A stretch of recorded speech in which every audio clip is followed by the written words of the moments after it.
ওই মাসালা তো জানা নাই। না না না না, ব্রিটিশ 4,004 জনকে হত্যা করে নাই, শুধু 40 জনকে হত্যা করে নাই, শুধু 400 জনকে হত্যা করে নাই, শুধু 4,000কে হত্যা করে নাই, শুধু 40,000কে হত্যা করে নাই। ব্রিটিশ দিল্লির চাঁদনি চক থেকে খাইবার পর্যন্ত প্রতিটা গাছে গাছে একজন একজন আলেমের দিনকে ফাঁসির কাছে ঝুলিয়েও এদেশ থেকে মুছতে পারে নাই, ইসলাম মুছতে পারে নাই, মাদ্রাসা মুছতে পারে নাই, মসজিদ মুছতে পারে নাই। ইনশাআল্লাহ কিয়ামত পর্যন্ত মুছবেন। এজন্য 4 জনকে হত্যা করছে। কয়জন? আমাদের ওই 4 জন বড় দামি মানুষ যারা শাহাদাতের খুন নজরানা পেশ করেছে। আর ওই খুনিগুলো ইতিহাসের কলঙ্কিত খুনি। এরা ইমানের নিসবতে হত্যা করেছে। কালেমা, নামাজ, ইলম, জিকির, ইকরামুল মুসলিমিন, শহীদিয়ত ও তাবলীগের নিসবতে হত্যা করেছে।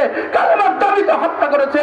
ওই ঘুমন্ত মুসল্লিদের উপরে যারা আক্রমণ করেছে, এরা তাবলীগ হইতে পারে না, এরা খুনি তো হইতে পারে, ইহুদি তো হইতে পারে, হিন্দু তো হইতে পারে, মুসলমান তো হইতে পারে,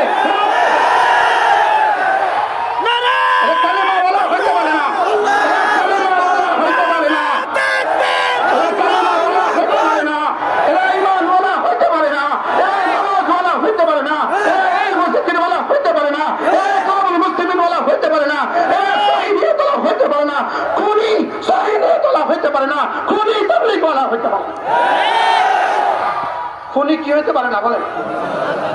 খুনি তাবলীগ ওয়ালা। উচিত ছিল না তোমাদের বিরুদ্ধে আমরা বলা, উচিত ছিল না।